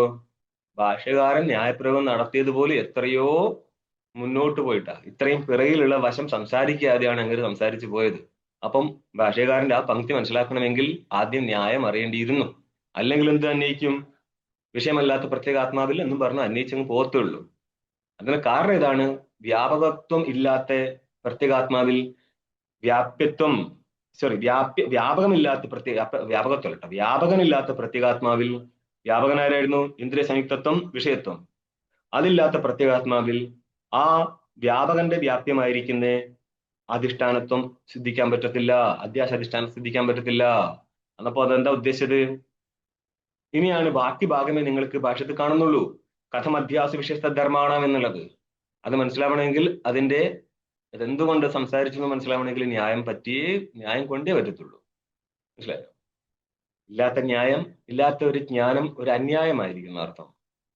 അതുകൊണ്ടാണ് നൈയായികന്റെ അടുത്ത് വേദാന്തം കേൾക്കാന്ന് പറയുന്നത്. പണ്ട് ഞങ്ങളെ പഠിപ്പിക്കുന്ന സമയം പറയും, കാശിയിലൊക്കെ ഹയർ ടെക്സ്റ്റ്, അതായത് ബൃഹത്ത് പഠിപ്പിക്കുന്ന ആൾക്കാർ സ്ഥിരമായിട്ട് അവര് ന്യായം അറിയുന്ന ആൾക്കാരാണെങ്കിൽ അവർ ന്യായത്തിന്റെ ക്ലാസ് എടുത്തുകൊണ്ടിരിക്കും, ഇല്ലെങ്കിൽ ന്യായം പഠിപ്പിക്കുന്ന ആൾക്കാരുടെ അടുത്ത് പോയി പഠിച്ചുകൊണ്ടിരിക്കും. അതിന്റെ ശൈലി എങ്ങനെയാണ്, അതില്ലാതെ നമുക്ക് മനസ്സിലാവില്ല അവരെന്താ ഉദ്ദേശിച്ചത്. ആ സ്പോട്ടിൽ അവര് ഏതോ ഇപ്പം കണ്ടോ ഭാഷത്തിൽ ഉപയോഗിച്ചിരിക്കുന്ന മണ്ട നമുക്ക് മനസ്സിലാവുന്ന ടീക്കയിലൂടെ ഇത്രയും കാര്യം വെച്ചിട്ടായിരിക്കും അദ്വൈതശുദ്ധി പ്രസംഗം പോയിട്ടുണ്ടാവുക. അത് ചോദ്യം എന്തിനു വന്നു എന്ന് അറിയണമെങ്കിൽ നല്ല നെയ്യായിക്കൻ പടു നിർണയം പറ്റത്തുള്ളൂ. ന്യായം അറിഞ്ഞവരെല്ലാവരും സ്വാമിജി വേദാന്തി ആയിരിക്കണം നിർബന്ധമുണ്ട്. ന്യായം അറിയുന്ന ആൾക്കാർ വേദാന്തി ആയിരിക്കണം നിർബന്ധമില്ല. പക്ഷെ ഇതിന്റെ പിറകിൽ ഒരു കഥയുണ്ടായിരുന്നു, അത് പിന്നെ പറയാം. നമ്മൾ ഇങ്ങോട്ട് വന്നു ടീക്ക നോക്ക്. പ്രതീജി പൂർണ്ണയെ ഇന്ദ്രിയ അഗ്രാഹ്യേ വിഷയസ്യ അഹങ്കാരാദേ തദ്ധർമാണാച്ച അധ്യാസ കഥമിത്യർത്ഥ. ഭാഷ്യത്തിലെ ചോദ്യത്തെ വിശദീകരിക്കുകയാണ്. പ്രതീജി പൂർണ്ണെ പ്രത്യേകാത്മനി, അതായത് പ്രതീജി എന്ന് പറഞ്ഞ ജീവൻ എടുക്കാം, പക്ഷെ ജീവന്റെ ശുദ്ധ സ്വരൂപത്തെ എടുക്കാൻ വേണ്ടിയാണ് ടീക്കയിൽ പൂർണ്ണയെന്ന് അന്വേഷിച്ചത്. കാരണം പ്രത്യക്ഷ ശബ്ദം രണ്ട് രീതിയിൽ കൊണ്ടുപോകാൻ നമ്മൾ ആദ്യമേ പറഞ്ഞതാണ്. ഇന്ദ്രിയ അഗ്രാഹ്യ, ഇന്ദ്രിയത്താൽ ഗ്രഹിക്കപ്പെടാൻ പറ്റാത്ത ഈ പ്രത്യേകാത്മാവിൽ വിഷയസ്യ കസ്യ അഹങ്കാരാദേഹേ, വിഷയങ്ങളായിരിക്കുന്ന അഹങ്കാരാദികളുടെയും, അതായത് അന്ധക്കരണത്തിന് എടുത്തോളൂ, അന്ധക്കരണത്തിന്റെയും തദ്ധർമാണാച്ച അന്ധക്കരണത്തിലെ ധർമ്മങ്ങളായിരിക്കുന്ന കർത്തൃത്വ ഭോക്തൃത്വാദികളുടെയും കഥം അധ്യാസം എങ്ങനെ സംഭവിക്കും? എന്തുകൊണ്ടാ? ഇന്ദ്രിയഗ്രാഹ്യമല്ലാത്ത പ്രത്യേകാത്മാവിൽ എങ്ങനെയാണ് മറ്റൊരു ധർമ്മത്തെ ഗ്രഹിക്കാൻ പറ്റുന്നത്, അധ്യസിക്കാൻ പറ്റുന്നത്? ഉക്തവ്യാപ്തി മഹാ, ഈ ചോദ്യത്തിന്റെ സ്ഥലത്തൊരു വ്യാപ്തി ഉണ്ടായിരുന്നു. ഈ വ്യാപ്തിയാണ് ഭാഷ്യകാരൻ വെക്കുന്നത് മുന്നോട്ടേക്ക്. ഭാഷ്യം കാണും 17-ാം പേജ്. സർവോഹി പുരോപസ്ഥിത വിഷയെ വിഷയാന്തരം അധ്യസ്യതി. സർവോ സകലരും പുരോപസ്ഥിത വിഷയെ, പുരോപസ്ഥിത വിഷയം എന്ന് പറഞ്ഞത് കൊണ്ട് മുമ്പിലിരിക്കുന്ന വിഷയം എന്ന് പറഞ്ഞാൽ ഇന്ദ്രിയ സന്നികർഷം നേരിട്ടിരിക്കുന്ന വിഷയം എന്നാണ്, അതായത് ശുക്തികാദി. അവിടെയാണ് വിഷയാന്തരത്തിന്റെ അധ്യാസം. അന്യവിഷയം ഏതാണ്? രജതാദി. മുമ്പിലിരിക്കുന്ന കയറിലോ, അതായത് ഇന്ദ്രിയ സന്നികർഷം നേരിട്ടിരിക്കുന്ന കയറിൽ അന്യവിഷയമായിരിക്കും സർപ്പത്തിന്റെ അധ്യാസം. അതേപോലെ മുന്നിലിരിക്കുന്ന ഇന്ദ്രിയ സന്നികർഷം നേരിട്ടിരിക്കുന്ന ശുക്തിയിൽ രജതത്തിന്റെ അധ്യാസം നടക്കുന്നു. ഇതാണ് ലോകവ്യവഹാരം. നോക്ക്, പുരോപസ്ഥിതത്വം ഇന്ദ്രിയ സംയുക്തത്വം. പുരോപസ്ഥിതത്വം എന്ന് ഉദ്ദേശം എന്താണ്? ഇന്ദ്രിയ സംയോഗം നേരിട്ടിരിക്കുന്ന ഇന്ദ്രിയ സംയുക്തത്വത്തെ പറയാൻ വേണ്ടിയാണ്. ഇന്ദ്രിയ സംയോഗം എന്നർത്ഥം ഇന്ദ്രിയ സംയോഗത്തെ പറയാൻ വേണ്ടിയാണ്. നനു ആത്മനോപി അധിഷ്ഠാനത്വാർത്ഥം വിഷയത്വാധികം അസ്തു. പൂർവക്ഷി ഒരു ആപത്തി ഇവിടെ വെച്ച് കൊടുക്കുകയാണ്. ആത്മാവിലെ അധിഷ്ഠാനത്വം കിട്ടാൻ വേണ്ടിയും വിഷയത്വം വന്നോട്ടെ, കാരണം വിഷയത്വം വന്നെങ്കിൽ മാത്രമേ അധിഷ്ഠാനത്വം കിട്ടത്തുള്ളൂ എന്ന് പൂർവക്ഷി പറഞ്ഞല്ലോ. ഇത് സിദ്ധാന്തിയുടെ മുഖ്യ വശമൊന്നുമല്ല, പൂർവക്ഷിക്ക് അവതരിപ്പിക്കാൻ വേണ്ടിയിട്ട് സ്റ്റെപ്പ് വെച്ചു കൊടുക്കുന്നത് മാത്രം. ആത്മനോപി അധിഷ്ഠാനത്വാർത്ഥം, ആത്മാവിൽ അധിഷ്ഠാനത്വം കിട്ടാൻ വേണ്ടിയിട്ട് വിഷയത്വാധികം വസ്തു. കാരണം എന്താ? വ്യാപകമായിരിക്കുന്ന വിഷയത്വം ഇന്ദ്രിയ സംയുക്തത്വം ഇല്ലെങ്കിൽ അധിഷ്ഠാനത്വം കിട്ടത്തില്ല. അപ്പോൾ വ്യാപകൻ ഇരുന്നോട്ടെ. വ്യാപകന്റെ അഭാവം വന്നു കഴിഞ്ഞാൽ വ്യാപ്യത്തിന്റെ അഭാവം സിദ്ധിച്ചു പോവുകയും അത് ഒഴിവാക്കാൻ വേണ്ടിയാണ് പറയുന്നത്. അപ്പോൾ സിദ്ധാന്തി ഇതിന് ഉത്തരം തിരിച്ചു പറയാണ്, നടക്കൂല. ഭാഷ്യം കാണി. യുഷ്മപ്രത്യ അപേദസ്യ ച പ്രത്യേകാത്മനോ അവിഷയത്വം ബ്രവിഷി. നീ പറയുന്നത് എന്താണ്? യുഷ്മത് പ്രത്യ അപേദസ്യ, അപേദം എന്ന് പറയുന്ന രഹിതം എന്നർത്ഥം. യുഷ്മത് ത്വം പ്രത്യയം എവിടെ വരത്തുള്ളൂ? പ്രത്യേകാത്മ ഭിന്ന വസ്തുവിൽ വരത്തുള്ളൂ. അപ്പോൾ യുഷ്മത് എന്നുള്ളത് ത്വം പ്രത്യയത്തിന്റെ വിഷയം, അതായത് ജഡപ്രത്യയ വിഷയരഹിതമായിരിക്കുന്ന പ്രത്യേകാത്മാവിൽ നീ അവിഷയത്വം പറയുന്നുണ്ട്. പ്രത്യേകാത്മ വിഷയമാണോ അല്ലയോ? പ്രത്യേകാത്മ വിഷയമല്ലെങ്കിൽ ഈ സോക്കൾ ഗുരുക്കന്മാർ പറഞ്ഞ ശരിയല്ലേ? മക്കളെ ബുദ്ധി കൊണ്ട് കാര്യമില്ല എന്നുള്ളത് ഒന്ന്. രണ്ടാമത് പ്രത്യേകാത്മ എന്നുള്ളത് വിഷയമല്ലാതെ പോകുമ്പോൾ ഈ ഗ്രന്ഥം എന്തിനു രചിച്ചതാ? ഗുരുവിന്റെ ആവശ്യം എന്തായിരുന്നു? ജ്ഞാനം നിങ്ങൾക്ക് എന്ത് തരും? 3 ചോദ്യം അവിടെ വരും. ജ്ഞാനം കൊണ്ട് ഫലം എന്താണ്? ജ്ഞാനരചനായിരിക്കുന്ന ശാസ്ത്രവും ഗുരുക്കന്മാരും എന്ത് ചെയ്യും? അപ്പം ഇവിടെ എന്താണ് ഉദ്ദേശിച്ചത്? ഇതിന്റെ വേറൊരു ഭാഗം നമുക്ക് പോകും. വൃത്തിവ്യാപ്തി ഫലവ്യാപ്തി എന്നുള്ള ഭാഗം അവിടെ വന്നു നോക്കും. ഓക്കെ, ഫലവ്യാപ്തി ഇല്ലാത്തത് കൊണ്ട് അവിഷയത്വം. ഇതിന്റെ ഉത്തരം തരുന്നത് എന്താണ് നോക്ക്. ഉച്യതേ ന താവതയം ഏകാന്തേന അഭിഷയ. ഞാൻ ടീക്ക വായിക്കുന്നതിന് മുന്നേ ഈ ഒരു പ്രസംഗം അവതരിപ്പിക്കുകയാണ്. തീർത്തും അഭിഷയമല്ല ആര്? ആത്മാ. ഇവിടെ പോലും ഞാൻ എന്നുള്ള ജ്ഞാനത്തിന് വിഷയമാവുന്നു എന്നാണ് കാണിക്കുന്നത്. അല്ലാതെ ബ്രഹ്മാകാര വൃത്തിസ്ഥലം വരെ പോയിട്ട് പോലുമില്ല. അപ്പൊ എന്ത് മനസ്സിലാക്കണം? ബേസിക്കിൽ നിൽക്കുകയാണ് ഇവിടെ. ഞാൻ എന്ന് പറയുന്ന സ്ഥലത്ത് പോലും ചൈതന്യം ഭാസിക്കുന്നുണ്ട്. നിങ്ങളുടെ ഗീതയിൽ തുടങ്ങുന്നത് ചേതനം പ്രസിദ്ധമാണോ അപ്രസിദ്ധമാണോ എന്ന് ചോദ്യത്തിന് ഉത്തരം പറയാണ്, അപ്രസിദ്ധമല്ല, അഹംജ്ഞാനത്തിന്റെ വിഷയമാണത്. പിന്നെ ശാസ്ത്രം എന്തിനാ? കാരണം ഞാൻ എന്നുള്ള ജ്ഞാനത്തിന്റെ വിഷയമാണെങ്കിൽ ചിലർ പറയുന്നില്ലേ, എന്ത് നീ ആരെന്ന് തിരിച്ചറിയൂ. അതിന്റെ അവരെന്താ പറയുന്നത്? പൂവാമേ താനാരും ചോദിച്ചു കഴിഞ്ഞാൽ എല്ലാവർക്കും ഉത്തരം കിട്ടും. ഞാൻ എന്നുള്ളത് വസ്തുവിനെ ബോധിക്കും. ഈ വസ്തുവിന്റെ ബോധം നടന്നിരുന്നെങ്കിൽ ശാസ്ത്രത്തിന്റെ ആവശ്യമില്ല മക്കളെ നമ്മൾ പറയുന്നത്. അത് ഗീതാകാരൻ പറഞ്ഞതേ ഞാൻ പറയുന്നുള്ളൂ. ഞാൻ എന്നുള്ള ബുദ്ധിയുടെ വിഷയമായിക്കൊണ്ട് പ്രതിഭാസിക്കുന്നത് പ്രത്യേകാത്മാവാണ്. പക്ഷെ ഇവിടെ ഭാസിക്കുന്നത് വിശിഷ്ടന്റെ ആണ്. പ്രത്യേകാത്മാ മറ്റ് ഉപാധികളുമായിട്ട് ചേർന്ന് ഭാസിക്കുമ്പോഴാണ്, അതായത് സാക്ഷിയുടെ ഭാനം നടക്കുമ്പോഴാണ് ആത്മ ഭാസിക്കത്തുള്ളൂ. കേവലാത്മാ ഇങ്ങനെ ഭാസിക്കത്തില്ല. കേവലാത്മാവിന്റെ ഭാനം വേണമെങ്കിൽ ശാസ്ത്രം വേണം. തസ്മാ ശാസ്ത്രം പ്രമാണത്തെ. അല്ലാതെ താനാരെന്ന് ചിന്തിച്ചാൽ ഈ സ്ഥലത്ത് എത്തൂല. ടീക്ക്, താനാരെന്ന് ചിന്തിച്ചാൽ ഈ സ്ഥലത്ത് എത്തൂല എന്നുള്ളത് കൊണ്ടാണ് നമ്മൾ സോക്കോൾഡ് ഗുരുക്കന്മാരെ പിറകെ പോകരുത് എന്ന് പറയുന്നത്. അതല്ലാതെ എന്റെ ഗുരു ഒരു പുതിയൊരു പ്രസ്ഥാനം വെട്ടിയിട്ടുണ്ട്, ഈസി മെത്തേഡാണ് വന്നോന്ന് പറഞ്ഞാൽ നടക്കൂല. ശാസ്ത്രമേ പ്രമാണമായിട്ടുള്ളൂ എന്ന് ഗീതാകാരൻ ആദ്യം പറഞ്ഞിട്ടുണ്ട്. അപ്പൊ ശാസ്ത്ര അവലംബികൾ അല്ലാത്ത ഗുരുക്കന്മാർ ഒരിക്കലും ഫോളോ ചെയ്യാതിരിക്കുക. ആരാന്നില്ല, ആരാണെങ്കിലും വേണ്ടിയില്ല. നനു ആത്മനോ കിട്ടിക്ക നോക്ക്. ഇതം പ്രത്യ അനർഹസ്യ പ്രത്യേകാത്മനോ ന ചക്ഷുഷാ ഗൃഹ്യതേ ഇത്യാദി ശ്രുതിം അനുസൃത്യ ത്വം അഭിഷയത്വം ബ്രവീഷി. ഇതം പ്രത്യ അനർഹസ്യ പ്രത്യേകാത്മനഃ. ഇത് എന്നുള്ള ജ്ഞാനത്തിന് വിഷയമാവുന്നത് തന്നിൽ നിന്ന് ഭിന്നമായിരിക്കുന്ന വസ്തുവില. ठीक है. എന്നാലും ചില സ്ഥലത്തെ ഇതമഹമസ്മി എന്നൊക്കെ കാണും. പക്ഷെ അതല്ല ഉദ്ദേശിച്ചത്. ഇത് ഞാനാകുന്നു എന്നുള്ള സ്ഥലത്ത് ഞാൻ അവിടെ വരുന്നുണ്ട്. അതിൽ നിന്നും ഭിന്നമായിട്ട് എടുത്തിട്ട് ഇതിനെ അന്വയിക്കാൻ പാടുള്ളൂ. അല്ലാതെ എവിടെയെങ്കിലും കണ്ട വിഷയത്തെ എടുത്തുകൊണ്ട് വെച്ച് അന്വയിക്കരുത്. ഇവിടെ ഇപ്പോൾ ശബ്ദം കൊണ്ട് കോലാഹലം സൃഷ്ടിക്കാനല്ല, വിഷയത്തെ അവതരിപ്പിക്കുന്ന രീതിയിൽ അവർ ചിന്തിക്കുന്ന അനുസരിച്ച് ചിന്തിക്കാൻ പഠിച്ചോ, എങ്കിൽ മാത്രമേ ആ റൂട്ട് കയറാൻ പറ്റത്തുള്ളൂ. ഇതം പ്രത്യയത്തിന്റെ അർഹമായ വസ്തു എന്താ? യുഷ്മദാർത്ഥമാണ്. അനർഹമായ വസ്തു ആരാ? അസ്മദാർത്ഥമാണ്. അത് പ്രത്യേകാത്മാവാണ്. അങ്ങനെ ഇരിക്കുന്ന പ്രത്യേകാത്മാവിന് ന ചക്ഷുഷാ ഗൃഹ്യതേ. ഇത് മുണ്ടകം 3:1-8. ठीक है. ചക്ഷുവിനാൽ ഗ്രഹിക്കപ്പെടാൻ പറ്റത്തില്ല. ന വാച എന്നും പറഞ്ഞിട്ട് വാക്കിനാലും ഇന്ദ്രിയത്താലും ഗ്രഹിക്കപ്പെടാൻ പറ്റത്തില്ല. അതുകൊണ്ട് നമ്മളെ ഗുരുക്കന്മാർ പറഞ്ഞ ശരിയല്ലേ? മനസ്സിലാവുന്നുണ്ടോ? അത് ഒരു ഗുരുക്കന്മാർ തന്നെയാണ്. കാരണം അവരുള്ളത് കൊണ്ടാണ് നമുക്ക് നെഗറ്റീവ് എടുത്ത് അവതരിപ്പിക്കാൻ പറ്റുന്നത്. മനസ്സിലായോ? ഒരു സ്ഥലത്ത് അവരെ ആവശ്യമുണ്ട്. പറ്റൂല എന്ന് പറയുന്ന നേരം സോക്കോൾഡ് ഗുരുക്കന്മാർ എടുത്തുകൊണ്ട് വരിക. പറ്റുമെന്ന് പറയുമ്പോൾ നമ്മൾ ഗുരുക്കന്മാരെ കൊണ്ടുവയ്ക്കുക. ശ്രുതി പ്രതിപാദ്യമായിരിക്കുന്ന ആചാര്യന്മാരുണ്ടല്ലോ, അവരാണ് പറയുന്നത് പറ്റും. പറ്റില്ലെങ്കിൽ ആചാര്യസ്ഥാനത്ത് ഇരിക്കാനും പറ്റത്തില്ല. ആചാര്യരായത് ആചനോതി ശാസ്ത്രാർത്ഥം ആചാര്യ സ്ഥാപയത്യതി സ്വയം ആചരതി യസ്മാത് സമാചാര്യം പ്രചക്ഷതേ ന ചക്ഷുഷാ ഗൃഹ്യതേതി ശ്രുതിയും അനുസൃത്യ ത്വം നീ അഭിഷേത്വം പ്രതീക്ഷി. ആരിൽ അഭിഷേത്വം പറയുന്നുണ്ട്? പ്രത്യേകാത്മ വിഷയമല്ല എന്ന് നീ തന്നെ പറയുന്നുണ്ട്, ശ്രുതി അവതരിപ്പിച്ചും കൊണ്ട്. ആ സ്ഥിതിക്ക് എന്ത് പറ്റും? പുരോപസ്ഥിതമായിരിക്കുന്ന വസ്തുവിൽ എപ്രകാരം വിഷയത്വമുണ്ട് അതേപോലെ ആത്മാവിൽ വിഷയത്വമില്ല. വിഷയത്വമില്ലാത്തത് കൊണ്ട് ഇനി അധ്യസിക്കാൻ പറ്റത്തില്ല. മുന്നോട്ട് നോക്കിയോ. സമ്പ്രതി അധ്യാസ ലോഭേന വിഷയത്വ അംഗീകാരേ ശ്രുതി സിദ്ധാന്തയോർ ബാധസ്യാദിത്യർത്ഥ. സമ്പ്രതി ഇനി ഇപ്പോൾ നീ അധ്യാസ ലോഭേന, അധ്യാസം സിദ്ധിക്കാനുള്ള ലോഭം കൊണ്ട് വിഷയത്വം ആത്മാവിൽ അംഗീകരിക്കുകയാണെങ്കിൽ ശ്രുതിയുടെയും വിരോധം വരും, അതേപോലെ അപസിദ്ധാന്തം വരും. നിന്റെ സിദ്ധാന്തത്തിന്റെ ബാധയും സംഭവിക്കും. ശ്രുതി സിദ്ധാന്തയോർ ബാധസ്യാത് ശ്രുതേഹ ബാധ സിദ്ധാന്തസിച്ച ബാധസ്യാത്. ശ്രുതിയും സിദ്ധാന്തവും ബാധിക്കപ്പെട്ടു പോകും. ഇനി സിദ്ധാന്ത വശം കാണാം. കുറച്ചുകൂടി നോക്കിയോ. ആത്മനി അധ്യാസ സംഭാവന പ്രതിജാനീതേ. ആത്മാവിൽ അധ്യാസം സംഭവിക്കാം എന്നുള്ള അധ്യാസത്തിന്റെ സംഭാവനയെ പ്രതിജ്ഞ ചെയ്യുകയാണ് ആദ്യം. എന്നിട്ട് സിദ്ധിച്ചു തരാം. ആദ്യം പ്രതിജ്ഞ കാണുന്ന ഭാഷത്തിൽ ഉച്ചതേ ന താപത് അയം ഏകാന്തേന വിഷയ. അയം ആത്മാ തീർത്തും അവിഷയമല്ല, വിഷയമാവുന്നുണ്ട്. പിന്നെ എന്തുകൊണ്ട് അവിഷയമല്ല എന്ന് പറയുന്നത്? അതായത് നിത്യശുദ്ധ ബുദ്ധമുക്ത സ്വഭാവത്തിൽ നമ്മൾക്കിപ്പോൾ വിഷയമാവുന്നില്ല. പക്ഷേ എല്ലായിടത്തും ഭാഷിക്കുന്ന വസ്തു ചേതനേ ഉള്ളൂ. ലോകത്തിൽ 2 വിധ വസ്തു ഭാഷിക്കത്തുള്ളൂ. ഒന്ന് സ്വയം പ്രകാശനായിരിക്കുന്ന ആത്മാ, മറ്റൊന്ന് ആ സ്വയം പ്രകാശന്റെ സംബന്ധമുള്ള വസ്തുക്കൾ. ഈ 2 വസ്തുക്കളല്ലാതെ ലോകത്തൊന്നും ഭാഷിക്കാൻ പോകുന്നില്ല. ഭാനം എന്ന് ഉദ്ദേശിച്ച് ജ്ഞാനം എന്നുള്ള അർത്ഥത്തിലാണ്, ജ്ഞാനത്തിന്റെ സമയത്ത് മാത്രം. പിന്നെ നിങ്ങൾക്ക് വേണമെങ്കിൽ ചോദിക്കുക, അസത്ത് എന്ന് പറഞ്ഞാൽ അസത്തിന്റെ ജ്ഞാനം ഉണ്ടാകുന്നില്ലേ? ഇല്ല, അസത്തിന്റെ വികല്പ വൃത്തി ഉണ്ടാകത്തുള്ളൂ. അപ്പൊ അത് പ്രത്യേകമായിട്ട് മാറും. നമോദരം സ്വാമിജി. നമോനാരായണ.